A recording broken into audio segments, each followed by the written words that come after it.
এই ছবিতে যাকে দেখছেন ওনার একটা বয়ান শুনে লাখো মানুষ কেঁদে ফেলে, কিন্তু কখনো ভেবেছেন যে মানুষটা আমাদের কাঁদায় তিনি নিজে কতটা কাঁদেন আমাদের জন্য? রাতের পর রাত তাহাজ্জুদে দাঁড়িয়ে এই আমাদের হেদায়েতের জন্য দোয়া করেন। মঞ্চে ওঠার আগে অজু করে 2 রাকাত নামাজ পড়ে আল্লাহর কাছে কাকুতি করেন, ইয়া আল্লাহ, আমার মুখ দিয়ে এমন কথা বের করো যা শুনে তোমার একটি বান্দা হলেও তোমার দিকে ফিরে আসে। ওনার ওয়াজ শুধু কথা না, এটা একটা দরদ, এটা একজন আলেমের কলিজা ছেড়া আহ্বান। আমরা যখন বয়ান শুনে কাঁদি সেটা আসলে আমাদের গুনাহের জন্য কান্না, আর উনি যখন বয়ান করেন সেটা আমাদের জান্নাতে নেওয়ার জন্য কান্না।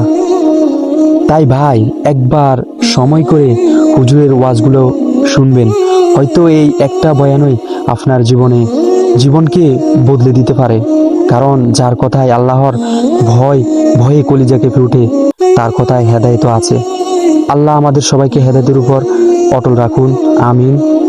হুজুরের ওয়াজ যারা যারা শুনেন কমেন্টে লিখে যাবেন।